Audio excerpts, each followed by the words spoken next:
Yeah, so this meeting is being recorded. If you're happy to be in the recording, fine. Otherwise, please keep your camera off. And we are not sure. Normally, we don't release recording of the provocation, but we may decide to do if Funmi agrees, and we will see that in the future.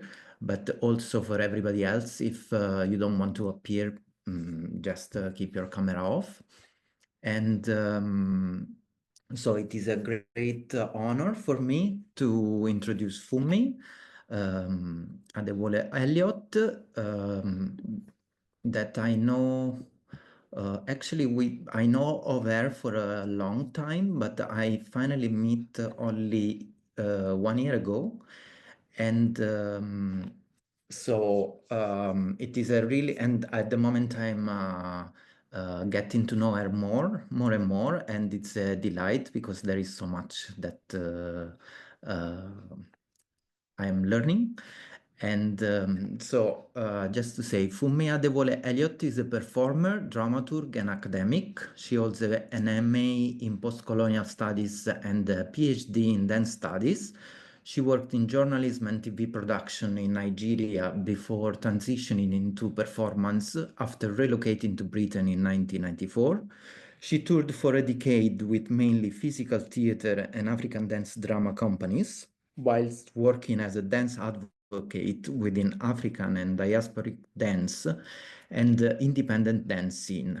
She played a key role in the Association of Dance of the African Diaspora, 1994 to 2016, serving in various capacities, including as program manager and chair.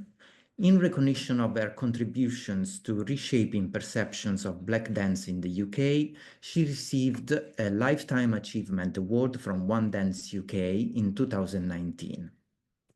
Following her PhD, Funmi lectured in dance at De Montfort University for 8 years. Her research interests include dance as a profession, Black British choreographers, African cultural production, embodied creativity and storytelling as performance. Now working as an independent artist, she also leads Enact Arts, a community interest company. So Funmi will talk us about her provocation is called 3 Decades of Dance of the African Diaspora in the UK. And she will talk for about 45 minutes, after which we will have time for a Q&A. We are supposed to finish this section at 1, but if we are carried away, we can take a bit more from the later part. And so I give the floor to you, Funmi. Thank you very much. Thank you very much, Sinibaldo, for that lovely introduction. And thanks everyone here. And I'm really grateful to the Society for Dance Research for inviting me. It's a real honor. And it's lovely to be able to talk about something that's really close to my heart, actually. So I shall begin. Sinibaldo, do I have the permission to share slides? My slides aren't very exciting, but they will keep me on track. Yes. Can I share? Yeah, I don't know if you're a host already. I think you can for sure, yeah. Yeah, I think I've got that. Okay, I'm not at the beginning. Great.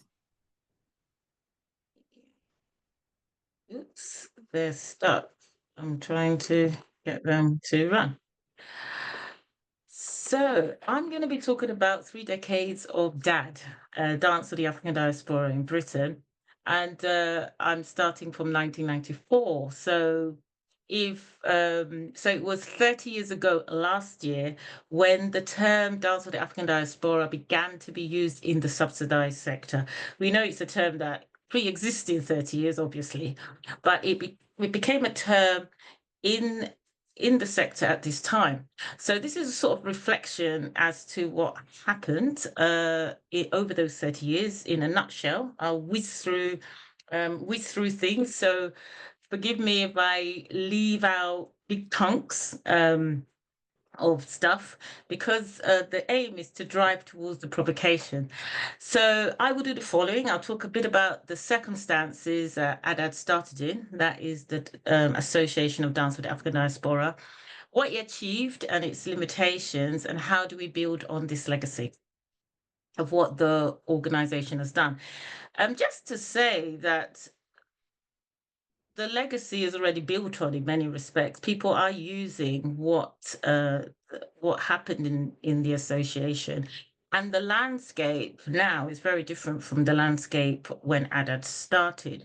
There are a number of organizations doing things within Black dance. We have, Serendipity doing work. We have the Black Futures, Ecologies Futures being run by Dr. Tia Monique. Which is a Arts and Humanity Research Council funded project. We have at the Blackie in Liverpool, we have a Black Dance Forum that's working there. We have many of the Trailblazers from Adad run a lot of projects as well. So a lot is going on there. So I'm talking about a specific thing in the provocation. I'm not saying there's no activity. And at the time, when Adad started, there were almost no scholars in that area. And Dr. Jane Carr, for example, is a notable scholar working within writing on Black dance and Black dances. We have Dr. Tia Monique, myself, Dr. H. Patton, Dr. S. Amare, who has now moved to the States, who was known at the time as Sharon Ray. So we have a lot of people who have done PhDs as well. So, but my provocation is that we need an epistemology of dance as a profession or dance as a workplace. And I am arguing that the workplace, what we develop in the workplace, has different stakes for different practitioners. And I would say for Black practitioners, and especially those working with dance forms or aesthetics or even histories that are not European originally, or part of what some people might call Black Europe or Afropean culture, the workplace is really a place of development. And it's a place of confrontation and innovation. And I think we need an epistemology of this to show what people are actually doing within those roles in the workplace. And so I will try and leap in, keep my eye on the time. Sinibaldo, do you mind sort of doing some kind of hand gesture when I get to about 15 minutes to the end? About 15, yeah. About 15 minutes, great. So the Association of Dance African Diaspora was established in 1994 and it merged with One Dance UK in 2016. And I want to talk about dance in the UK in 1994. So in the 80s, in about 1985 to about 1990, there was an organization called the Black Dance Development Trust, and that closed in 1990. And it's very important. This organization is extremely important and influenced why Adad started at all. So in the 1970s and 80s, there was a movement, which some people call the Black Dance Movement, other people call the African People's Dance Movement, of many small African dance companies. So these were dance companies that used to tour, led mainly by people of Caribbean and heritage in Britain, touring, and we had Britain at the time. So there were companies like Delado, Lansdale Arts, African Calabash, Dance de l'Afrique. And this was a grassroots movement. And it really reached a height around the Brixton riots. So there was sort of a political thing behind it as well. And a lot of these companies created community for Black people at a time where they felt really under a sort of overt racism. And there were cases of police brutality at the time. But they also took part in events like Rock Against Racism, you know, so there was a sort of, they entered a lot of sort of political platforms as well. African Liberation Day was a big event that these companies would appear at. So they created community as well as appeared in a lot of political platforms. Around the mid-80s, a lot of the artists in this movement started to want to professionalize. And the idea of professionalization was to be able to tour within the theatre context and also develop careers in the area. Bob Randahami, who is, you know, he's just an amazing individual at the time. He established a range of organizations such as Kukuma Dance Company. He also was one of the founders of Black Voices, which was a choir. And he, with colleagues, set up Black Dance Development Trust. So it was the first sector organization at the time. Also, Black Dance Development Trust ran 5 summer schools and brought people from the continent and from the Caribbean to teach dance classes. Also, around the 80s, I think Devlin at the time, Graham Devlin published Stepping Forward, which was a report which was suggesting the development of the national dance agencies. Dances had expanded to a point that the Arts Council was saying there was not enough funding for arts companies or the dance companies and the dance graduates that were coming out. And so the idea was to develop national dance agencies around the country that would be houses of dance in the regions. So if companies closed or opened, these houses would remain, and there would be a place where independent dance artists could get support for their careers and local people could engage with dance. So this was also happening at the time, and a lot of these national dance agencies started to be established in 1990. In the mid-80s, the term ethnic minority arts was the term used to describe arts by people of color. So Black people, people from Asia, China, even Turkey, Poland, their work was called ethnic minority arts. And this sort of kicked off with Nassim Khan's seminal report, which is called The Arts Britain Ignores, which was published in 1976, with funding from the Racial Equality Commission, amongst others. And that's important because it did set the work of these artists in a particular context. So when mainstream organizations engaged with a lot of these artists, it was under the idea of social inclusion and anti-racist practice, which was great.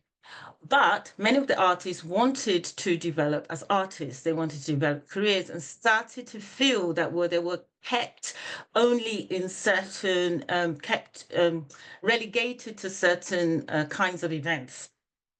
And so there was a push against this, that the idea of ethnic minority arts suggested that arts by minoritized people were only community, which meant they performed to their own community. They brought their own community into mainstream venues and created an inclusive society in that way. But it wasn't so much about what they did, and they wanted more focus on what they did. So cultural diversity policies started to come in instead, which was the terminology that replaced ethnic minority arts. And it's interesting that Black Dance Development Trust was funded as part of the Arts Council's ethnic minority strategy at the time, and it was defunded as cultural diversity came in. So one could argue that that the funders at the time saw the Black Dance Development Trust as pushing a view of Black dance, which they felt belonged to ethnic minority thinking of that kind of idea. So this was what was going on in Britain at the time that ADAD came about. Oh, I've already spoken about Black Dance Development Trust, but I'll add that that the Black Dance Development Trust was somehow demonized. When I moved to England in '94, and I met some members of Black Dance Development Trust, and they were very angry. They were very angry because when their funding was cut, one of the messages given out by the funders was that the trust promoted a narrow definition of Black dance. And so this debate about what is Black dance sort of kicked off in the late 90s. And I remember sitting in these meetings. I had just come from Nigeria and listening to all these debates about Black dance. What is Black dance? And we talked about it in very cultural terms. Is it dance by Black people, or is it dance by is it dance forms that come from Black cultures, hip hop, African dance forms, Caribbean dance forms, or which one is Black dance, the people or the dance forms? Later in my research, I began to realize that the reason why there was any debate about this term at all was because of the change in infrastructure. The term Black dance, if I was to give it my own sort of shorthand definition of Black dance, is dance. It's a way of defining dance as it relates to the Black experience. And so Black dance could be used to describe ballet by Black dancers. It could be used to describe African traditional dance. It's related to the Black world, which is a concept of people who are racially Black, of African descent, having certain common experiences, life experiences and lived experiences that might go with a culture that has roots in Africa, and experiences of slavery, of enslavement or colonization. And so when Bob Randani and his colleagues called their trust Black Dance Development Trust, they were not actually describing the form of dance so specifically. They were describing it in terms of the Black lived experience. The work they did, which was related to Caribbean and African dance, came out of a Pacific movement that was going on in Britain, a Pacific practice which they called African people's dance. So saying that they were creating a narrow definition was really created a split. It's something I've written about. It created a split in the sector, and Black dance began to be used for people who did fusion and used more European forms in their work. And African people's dance was used by people who did African and Caribbean dance form. So the policy argument actually created a split. The split previously wasn't within the sector. But this debate made the next generation of artists decide not to use the term Black dance in the title. And when I spoke to Judith Palmer, who was on the first steering committee of ADAD, they said they wanted a focus on the cultural form and a development of the form, because the funding was always going towards social inclusion type events, and nothing was going towards developing professional practice. How do we choreograph? How do we teach? How do we stage this work? How do we run companies?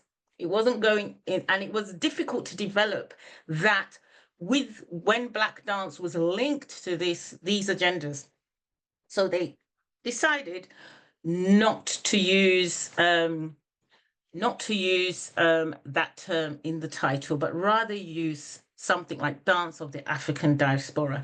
So those were the social cultural circumstances in which ADAD was set up, and which therefore defined its kind of mission statement on how it was going to work. And it didn't come out of a movement in the same way as Black Dance Development Trust. It was artist-led with support from Maria McCluskey, the first the first administrator was June Gamble. And there was a number of meetings in which artists sat down and spoke about what they wanted. And then Adad kicked off out of those discussions. And so it was artist-led, it was sector-facing, which is and therefore it set up events which artists proposed, and anyone in the sector was invited. So it didn't come out of a movement, and it aimed to link with the national dance development agencies that had been set up. And so artists that came from Adad platforms, some of them were able to get work within projects run by the National Development Agency. So it created a network within what was being established. And it created a focus on forms, techniques, and practices which practitioners championed. So as Dance of the African Diaspora, if you go through the magazines, you will see some articles on Cuban dance, Cuban dance, Latin dance as well, capoeira, which is from Brazil. But the majority of focus was on dance from Africa and the diaspora, and African American dance, hip hop, and what the practitioners championed, because it didn't come out of a Pacific movement. And so now I'm going to quickly talk through some of the activities of Adad. First of all, the biggie was the newsletter, which the Adad newsletter, and I took a photo here. I used to get so excited when this came through the door. You know, you just read about what was going on around the countries and around the country. Workshops, Kofi Koko was coming into Britain, Jamina Konyi, Elsa Wallenstone, and you just found out who was dancing, what they were dancing, and there were reviews. And this newsletter was actually how I got into dance, because I started in 1995 as a writer for this, as a volunteer writer.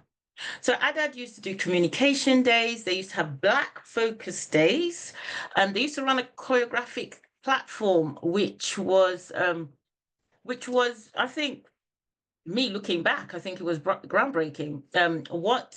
By this time, I think June Gamble and Deborah Badeau were now running the organization, and they would give artists £500 to make a piece of work and show it on the platform. So this would happen once or twice a year. And so we had some of our more established choreographers today, like Alison Ray presented. We Ace, Gail Parmel, presented. Boyce Johnson, Robert Hilton. A lot of our established choreographers today sort of started here and began to be recognized. On the Adad Black Dance Focus Days, we debate issues and sort of develop, bring up questions that were going on in the sector, usually around definition. I would say, looking at policy documents, that debate about what was Black dance went on for about 20 years. You just see in reports and documents from about 1990, when Peter Badajo wrote What is Black Dance in Britain, up to something like 2001, 2002. It was sort of a big debate, because who was in, who was out, who was really representing. Deborah Badeau and Helen Roberts worked on a book called Artists and Interviews, Articles and Interviews, and what they did is compile articles and interviews on Black dance from the 70s up until that time. So because there was no books on what we were doing. And they also started, I think this was Deborah Badeau's brainchild, the Black Dance Education Roadshow, where she would take artists into schools so that so young people in secondary schools could see the work of Black dancers. And that was a sort of real groundbreaking thing. So this was sort of like the first few years. in 2002, by this time I was on the steering committee and I had been doing some research. And what I'd found for my trips to the British Library over a period of about 3 years was that I started reading a lot about discourse analysis and discourse. And I also started reading a lot about Black visual arts.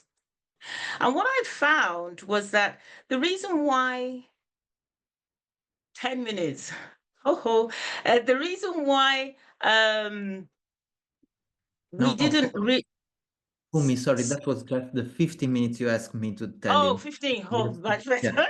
Yeah. One of the things I realized is one of the reasons why we didn't have a history is that we didn't write about people. We wrote about African culture. We wrote about Caribbean culture, but we were in Britain. And the people that were promoting African and Caribbean culture and hip hop and capoeira were individuals who had either grown up abroad or gone there and done research and come over. And even when it came to contemporary dance, you know, a lot of people still looked to the States and looked to Urban Bushwomen and Ailey and some of the dance theatre of Harlem. And we didn't talk about the individuals involved in the landscape. And I realized that if we wanted a history of Black British dance, we needed to write about companies. And so I pitched this idea to the steering committee, and they thought it was great, that we should turn our focus to raising the level of critical discourse around dance of the African diaspora. And that's what our focus became in 2002. And with that, we launched the HOTFOOT magazine. And after that, with that in mind, the HOTFOOT magazine was a printed magazine from 2001 to 5. So we would interview people about their work. We'd write reviews, people could send in articles about their trips abroad. It went online and it existed up until 2022. It's now ended. We had the ADAD development program, which I run, which was it involved a chat show at the South Bank Centre where I interviewed Kwesi Johnson, Robert Hilton and Banksy, who are hip hop artists. I did some forums at some universities. We did a day with the Afro-Peruvian community at the Battersea Arts Centre. And then we started a Trailblazers fellowship. And this was key because this started Black dancers developing what we now call dance practice, where people would have a grant of maybe 1,500, 2,000, go and research how they wanted to teach and how they wanted to practice then. Up until then, we looked at Black dance very like ensemble, what the major companies were doing, like Ajido or Kokuma. But we started developing, people started developing their own contemporary dance performance, the Bloom Festival and also the ADAD Achievement Awards. So then we did the ADAD Heritage Project. I initiated this when I was the dance program, because I felt we needed some kind of history, and within the context which was a support organization, this is the way we could do that. The conferences started. I didn't put the date, but I think I didn't put the date there. I forgot to go and look for it. But I think the conferences started around 2010, if I remember correctly. And then we did the 21st anniversary and the mapping document. So I'm going to talk about three projects very quickly. The Heritage Project, which I talked about, it produced the first book where we interviewed choreographers. It wasn't, when I look at it now, there's a lot of holes, but when I got to DMU to do my PhD, I was told by a lot of people that they could actually start doing their research because they had a book in which they could quote choreographers, how they talked about their work. So this idea that I had about needed a history of practice of what practitioners did, it worked in this case. Regenerations created a forum for artists and scholars to get together, and it really put us in touch with similar organizations around the world. And I would argue some number of organizations that now exist were actually inspired by what was going on in Britain. And the last one is this mapping document, which Mercy Nabirie did when she was the director of Dance of the African Diaspora after the merger. Why this is important is that when Mercy did this mapping, which took about 2 years, talking to Black artists and some non-Black artists and white artists working in Black dance, people were saying, we need more teaching, we need more knowledge, we need more understanding of the choreography. And I'll come back to this, what this told me about the situation. So ADAD achieved its achievement. It contributed to the development of many careers. In the time when Mercy took over, her focus was really career development, and she set up quite a lot of opportunities for people. For example, she got Freddie Apoku Ade the opportunity to curate some ADAD events, and he will tell you that as a result of that curation, he came to the knowledge of Emma Watson, which led to his job at the Dance Umbrella. For me, she found out that I was a dramaturg, and when she set up these international exchanges, I was able to run a dramaturgical lab in Canada with dance immersion, and I'm running another dramaturgical lab with them this year. So it goes to show that a lot of the networking that was organized at this time really created pathways for people. It brought Black people, artists, to work in a range of organizations, not in just Black or only Black organizations. It did raise the level of critical discourse. I see artists now speaking very freely about what they do, which was not always the case years ago, and expanded the range of career opportunities in the sector. The limitations is that there was no analysis for the kind of work we were doing. So it was so many of this work wasn't disseminated into academic institutions because it was done in the context of a support organization. It wasn't really drawn on for curriculum, for example. It had limited research capacity. So if artists didn't champion forms of dance, we couldn't bring those artists in. So there was little focus on, as I say, South American practice, for example, The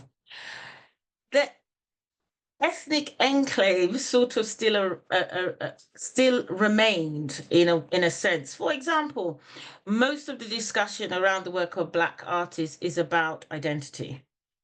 Very important, but do we have a book on pedagogy with Black forms, or choreography? And when we notice a lot of our artists were now moving into somatic practice, I wrote 1 or 2 articles about that. I am interested in somatic practice myself, but do we look at that? Because the forms within the diaspora give you a particular way of looking at the body and approaching the body.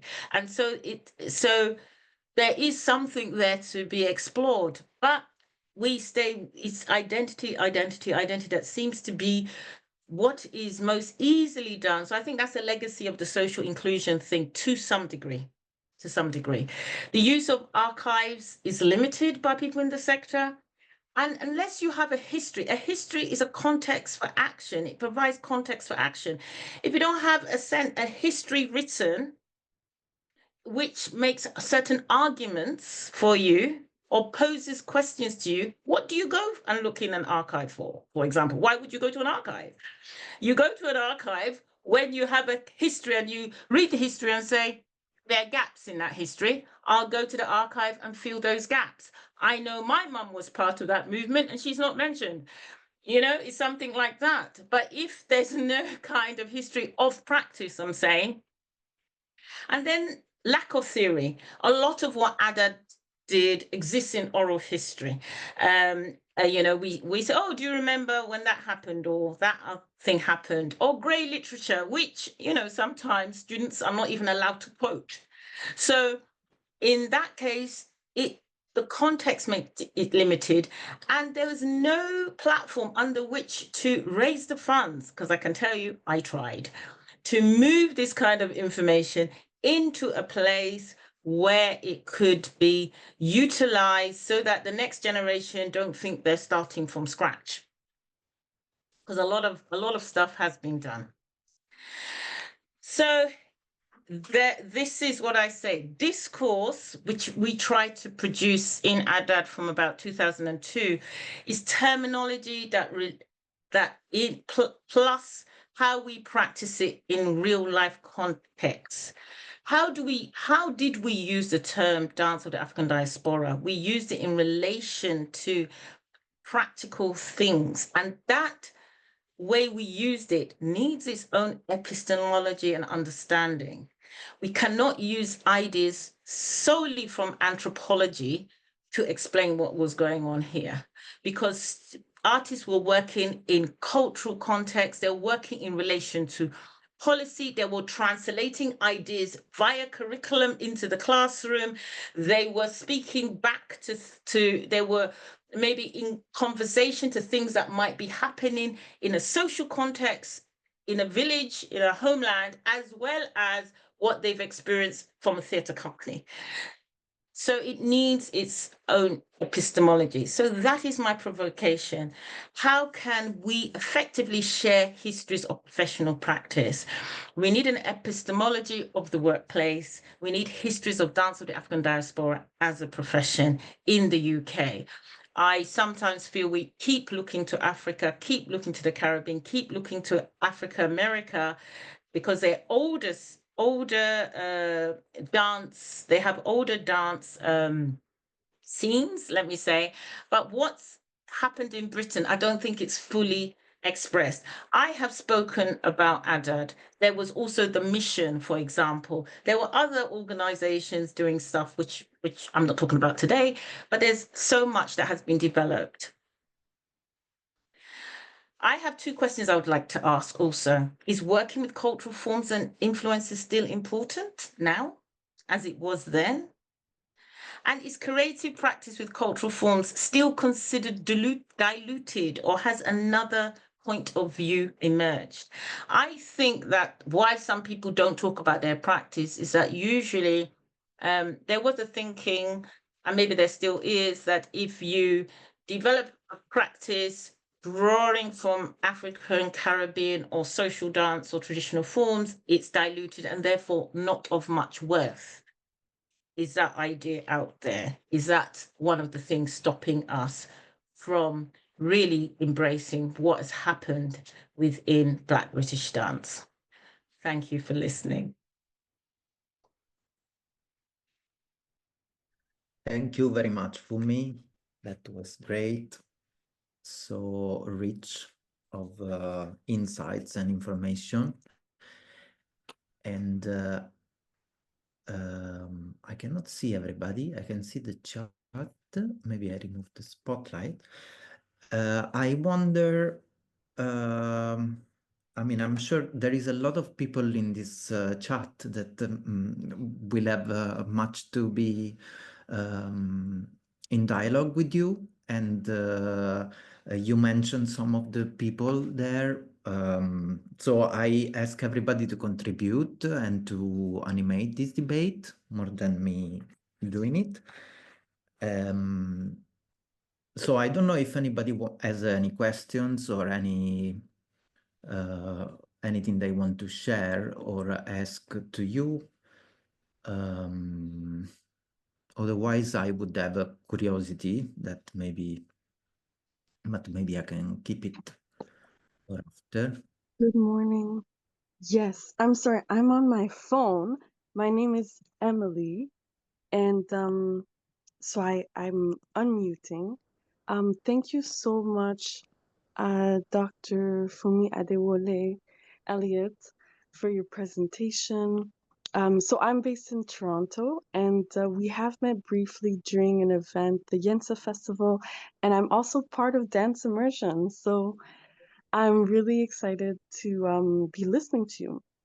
And so my I really like your questions because I do find that in myself doing a little bit of historical contextualizing when I write my articles about Black dance artists in Canada, I have noticed that there is a disconnect where people aren't necessarily talking about the context, or sometimes there's a sense, as you said, that because a lot of Caribbean people were the ones running these African dance companies, or dance companies that focused on African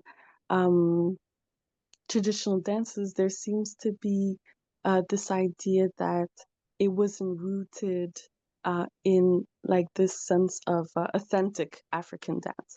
And I come from the Haitian dance tradition where a lot of things are shifting, and there are lots of conversations about the theory, exactly as you said, mainly because a lot of Haitian dance came out of people. Well, I mean, Catherine Dunham sort of set the stage of how then people following that tradition started thinking of Haitian dance as professional dance on stages and internationally.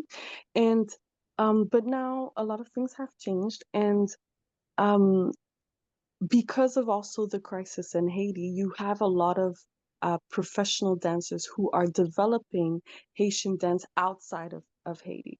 And sometimes because dance elders who have learned the drum rhythms and have grown up in the culture, there are fewer and fewer who are even teaching. And there's also this sort of, like, I guess Haitian dance also isn't as cool as maybe some other forms of dance. So there is quite a big gap in thinking about theory, epistemology, the context of how the dance is developed. And I wonder, sorry, I'm taking a while to get to the question or to the comments, but I wonder if also in some cases the foundation is maybe not mastered. And that then leads to a difficulty in being more free in the creative practice. Because, for example, I've been doing Caribbean dance, or at least Afro contemporary dances, for some time, but it isn't until I went back to, I guess, the foundation and learned the Haitian drum patterns that I was actually able to create work. So now I'm like actually developing work that has a foundation in Haitian dance and Haitian rhythms.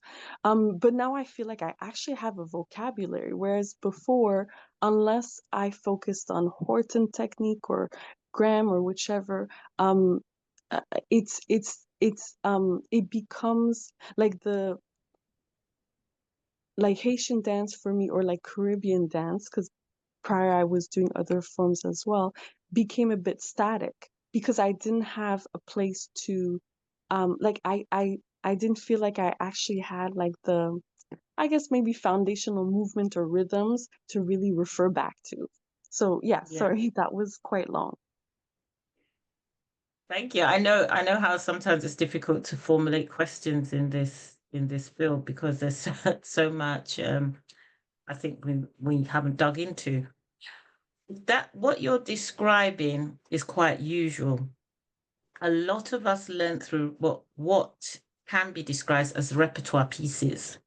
So a dance company comes to Britain and they do have make productions for stage, and in that production they may have several dances or choreographies that represent a bigger dance. So if you go to a festival of Bata dance in Nigeria, it could go on for hours, but on stage you want a 10-minute piece, and so the choreographer will select some steps with the dance pattern and create a Bata choreography. And when they're teaching the dance class, they might teach you that Bata choreography. However, unless you understand how the drum pattern works and how to play off a drummer, you can't improvise. You can only repeat those steps. And so what some people did was go to Nigeria or Brazil and learn the dance pattern. And when they come back, they can make their own choreographies from the batter because you need the drum. That's if you're going to work in a traditional trajectory, because tradition doesn't mean it's static. It just means you're working in an established a way of being creative, which has been established from pre-colonial times. I think some people, and a lot of us that went into contemporary, where we used the dance form, the steps we knew, as a starting point to do creative choreography, using choreographic ideas from wherever. And so this has happened. At first, I would say for many years, I felt a loss of not having, and I grew up in Nigeria, by the way. I was born in Britain, but from age 8 to 26, I lived in Nigeria. I lived in Nigerian cities, so I didn't always have access to traditional form to learn it, because at the time I grew up, you had to go and learn it either in a company or go to a rural area to learn it.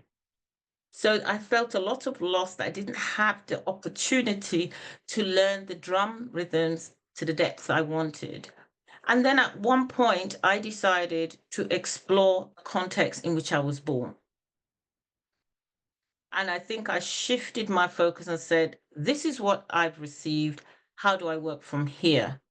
I still love traditional dance and I still research it when I can, but I also began to feel it's also important to research where you start from, because there's a whole generation of us that learned from, more than one generation actually, that learned from dance companies that did not learn through a family tradition in a rural context. And we still dance. But what is that dance about? And to make it have its own authenticity, it needs its own historical context and theory. Otherwise, people will see what I'm doing and wonder if I'm representing a traditional form. And I have to say, no, but what I am presenting is something that came out of a dance company context. And once you are able to say the basis of where you come from, I believe you are representing that experience authentically. And I think my argument is that we need clearer ideas about how the field of African and diasporic dance is developing within professional and non-professional and social contexts, so that people can actually say what they're doing with it or in it. I hope that's responded to some of your thoughts.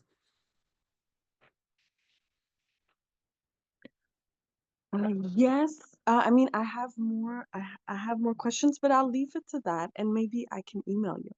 Yeah. Thank you. Yeah. Yes, you can. Definitely. It's, I mean, as I hope this is an opening rather than so we are just opening up conversations, and more exchange needs to happen. So I mean, we still have time, but just we don't have to say everything now, but we will have more occasions, I think. I wonder if there is any other anyone else who wants to pick up on the questions that Funmi asked, or also Jane. I see that she's here. Yeah, I just want to say thank you very much to Funmi. It's wonderful to listen to you and to recommend Funmi's writing, where a lot of the things she's raised quickly, she goes into more depth and is really valuable. And I just guessed a couple of observations that it's always seemed to me that in this country, we just haven't thought enough about that period really between, I suppose, what you might call Windrush and the millennium. You know, what was happening, what it was to have an African diasporic identity and how that affects kind of the somatic experience, and how, so I suppose, I mean, that's one question. We need more history about that period, which I think probably Funmi is saying. And I guess a question for me is, perhaps there's a link between identity, somatic experience and tradition that a lot of people perhaps are exploring, and perhaps that's why it gets sort of short-termed as identity, if that makes sense. And so maybe there's not the divide you're perhaps always thinking of. I think I know what you're saying, Jane. I think sometimes the divide comes in the language.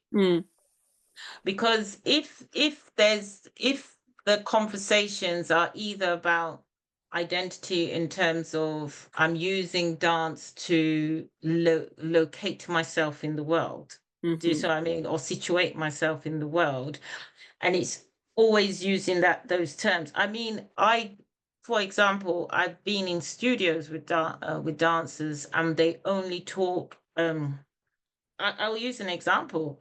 When I did a performance with Ajido Pan-African Dance Ensemble, I played Ya Santua, and George Kunu created a battle scene, and he mixed a South African dance and a West African dance together. He created a drum pattern for it. And if you saw the dance, you wouldn't know whether it was traditional or not. It was more theatrical because of the way people were using guns, and it was also linking two scenes together. But when I spoke to him, he says, you know, I'm not really interested in talking about this creative choreography, because what's interesting for him is cultural education. And so he was more interested in the dances he was staging that were linked to Pacific traditions. So in the production, they had the Kete dance, they had the front-on-front dance. Those were named in the program notes. Then the dances he created to do the dramatic scenes, which you could call dance theatre, he didn't even mention. He put them as Battle 1, Battle 2, Battle 3, and said nothing more about them. So no language developed in the company around creative dance drama or dance theatre choreography. And in the same way with identity, because people talk about it, I think in very truncated, terms, the link that you're saying between identity and somatic practice and other things is not really established in any writing. The next generation don't see anything that calls them or invites them to examine their experiences from those points of view. So they continue writing in the same sort of tradition. Do you see what I mean? So I agree. I guess it's wrong for me to say that it's only around identity, more that the discourse tends to be limited to these kind of topics. Yeah, thank you. I think it's really interesting.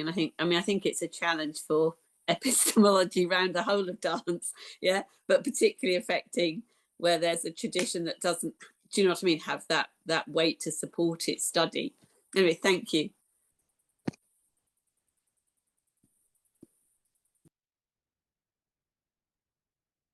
I don't know. Oh, yes. Put my hand up. Sini Baldo, can I answer Catherine's question? Yeah, please. Yes. Yeah, I don't know if it's a question. I'm going to be that person. But I think just, yeah, basically I've been at Wi-Fi. Sorry. Yeah, no, I'm currently up at Northern School of Contemporary Dance, working with some young and emerging teaching artists. And over the 2 days, we've had presentations from them. And one in particular that we had yesterday was from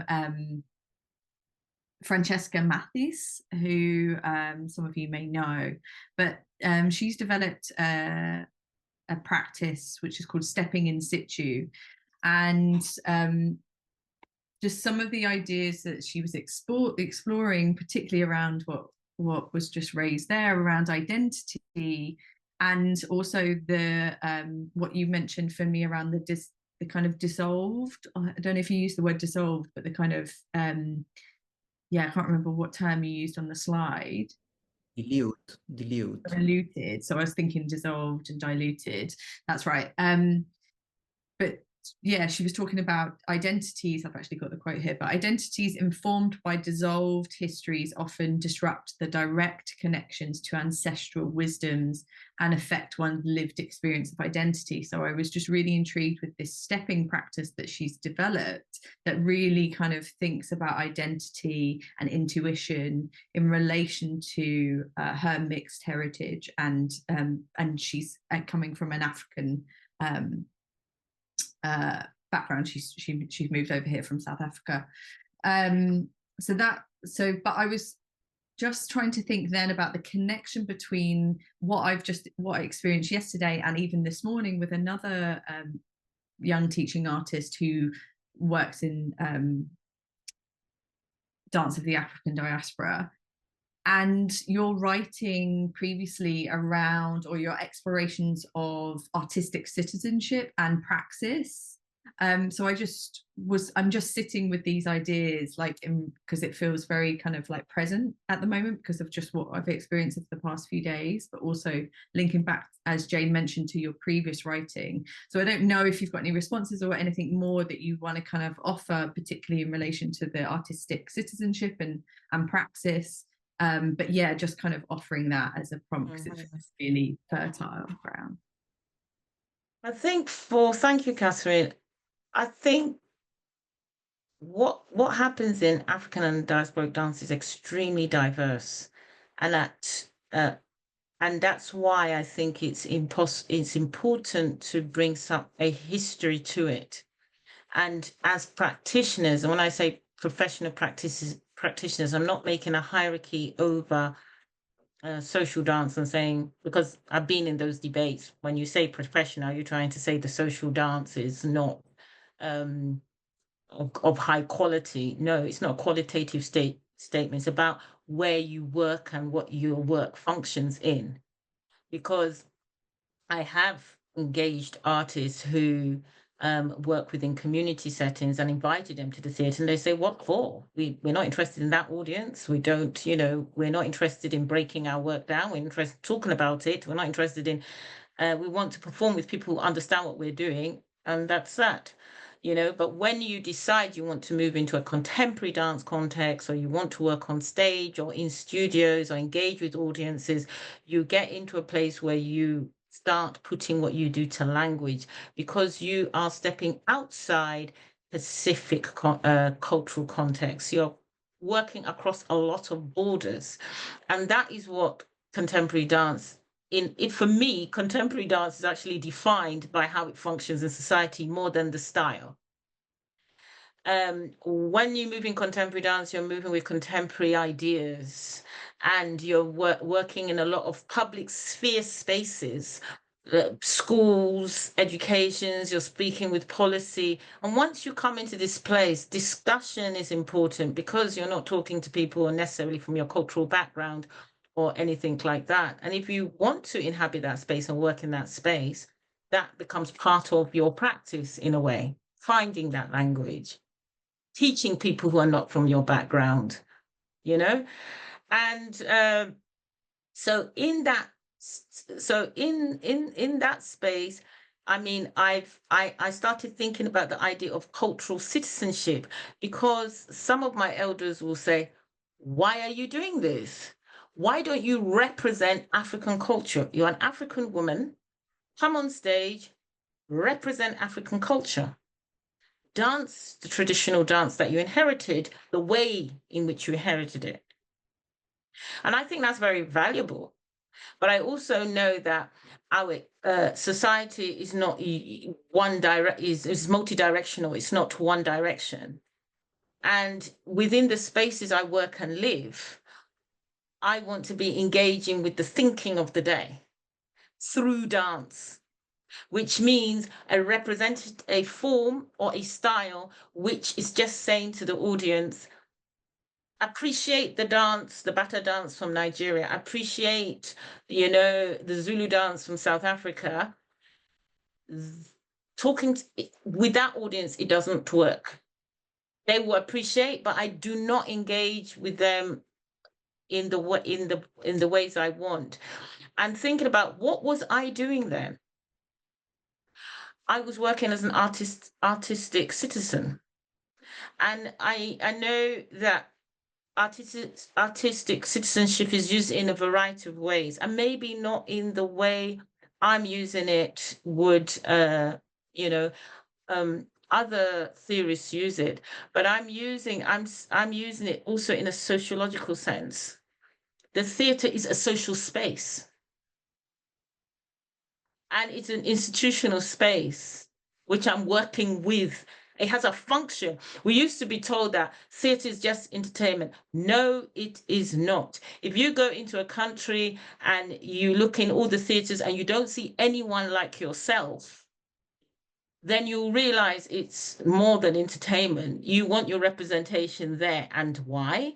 If you're not in the curriculum, if your artists don't appear on anything except on your own community stages, there's an issue. So the entertainment has a function which is about crossing different borders. It's a conceptual thing for me to work with cultural form in a space like theatre. And that's why I say it's an act of artistic citizenship. It's an act of crossing borders. It's an act of trying to articulate what I am saying to audiences that don't come from my background. Even, and they may not necessarily be white, they may also be Black. So this is why I found artistic citizen a useful theoretical place to start discussing the activities of someone who is working with cultural form, but not necessarily in ways they've inherited from the culture, but in a more hybrid sense, which I think is very important, because back in Africa, back in Nigeria, where I come from, they have policies on cultural industries and creative industries. They're dealing with SDGs from the United Nations. They are dealing with intercultural and transnational thing. This is not just something that Black people in British away from their culture is dealing with. This is, the whole world is post-colonial, and everybody is dealing with the exit, the colonial era. I hope that responded to something.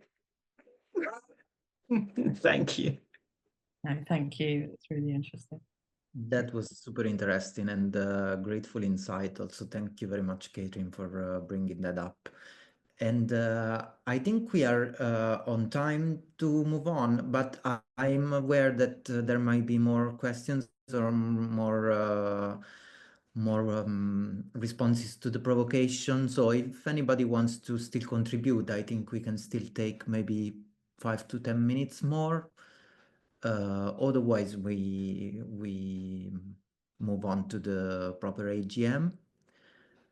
Yeah, definitely. And Questions. if there are questions, take your time, take your space. Also, I mean, I still keep on talking while maybe people formulate it if they want. We will give a little break before the AGM, like 5 to 10 minutes, and then we will go on with that. And this will be a report of the activities of the Society for Dance Research for the last year, as well as plans for the future, for the near future and more far away. And so it would be great if you could all stay for this. I mean, just to mention that as I've been working as event secretary for the Society for Dance Research, we've been consistently spotlighting somehow Black dance in the UK, and especially it's interesting to, I mean, it would be interesting to reflect more about this kind of role of, because we really didn't work with community arts in the sense that it was maybe understood, but with professional companies. And I wonder if there would be some interesting reflections on this kind of later developments in terms of the state of the arts in the UK, in the industry. But yeah, it's not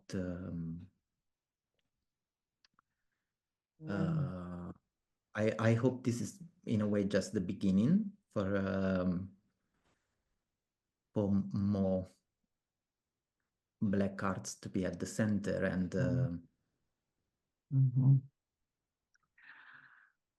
if no one has a question, I have just two quick things to say. please, yeah. One is about community dance. I remember when I arrived in '94 to Britain, professional dancers sort of were some, I wouldn't say all, were distancing themselves from community dance because they felt it would pigeonhole them. And in the last 3 decades, that has really changed, you know.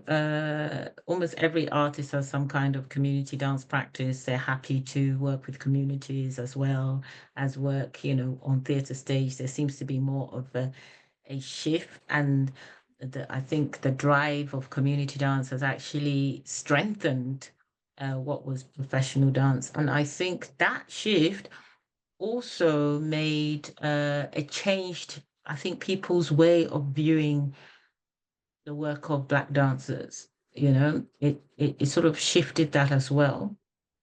So that blurring between, I think, professional and community dance sort of opened up, I think, people to be more sensitive and open to other practices.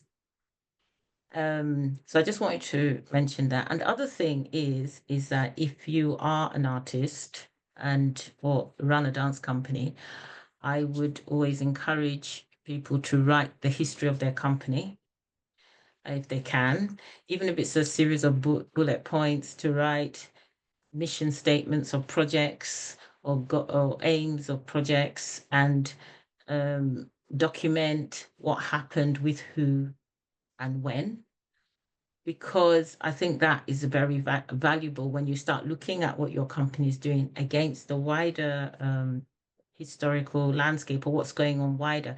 You do see colorations which are useful, give us useful knowledge on how to continue to sustain the dance, to sustain dance, and also for people to engage with your work beyond the project. So I think that's one way we can start sharing professional histories, is actually to document our own work, and not just our work on stage, also our work behind the scenes. Like your work, Catherine, with teaching artists.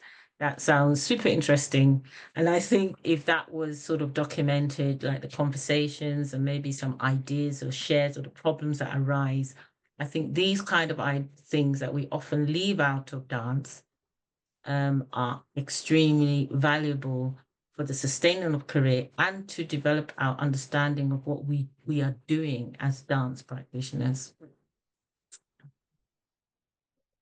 Yeah, I also see Catherine added to the chat a link to one of your publications, which it's a very good reference for everybody.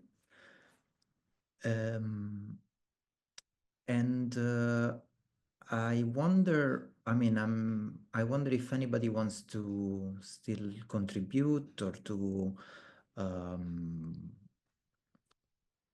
put down suggestions for how to move forward. I think it's very good that we have this provocation before the actual AGM, because this will somehow set up a bit our mindset and the gear that we need maybe to move forwards.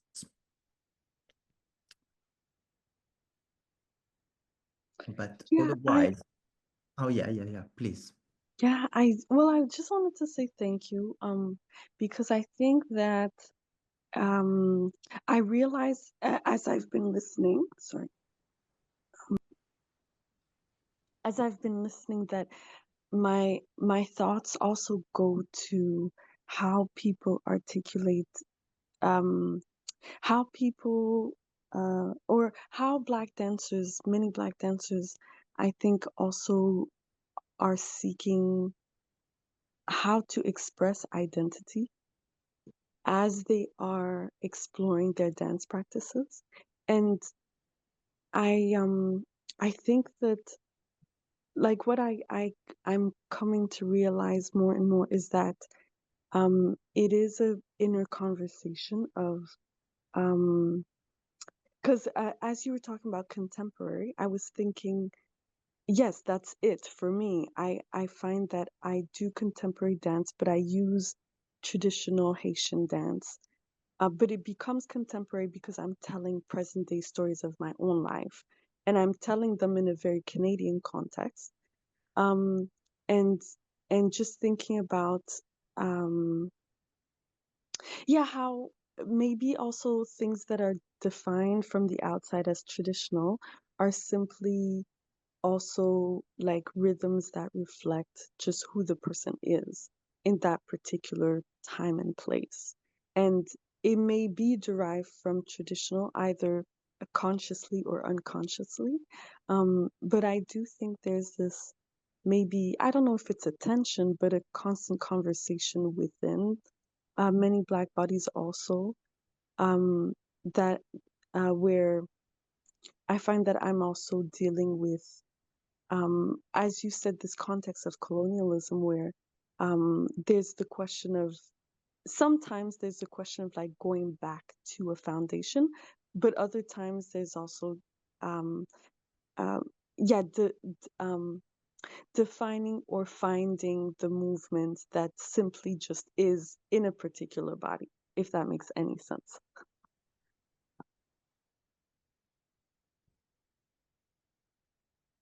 Thank you very much for Yeah. that.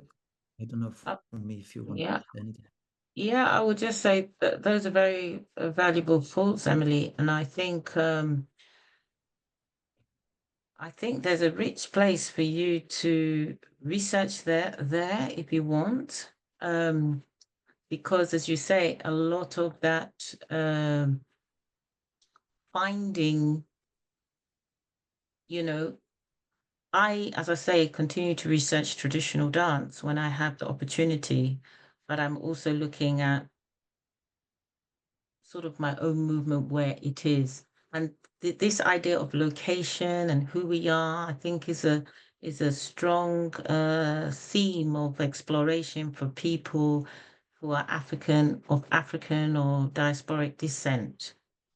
What I want to encourage is that we shouldn't see this as a weakness.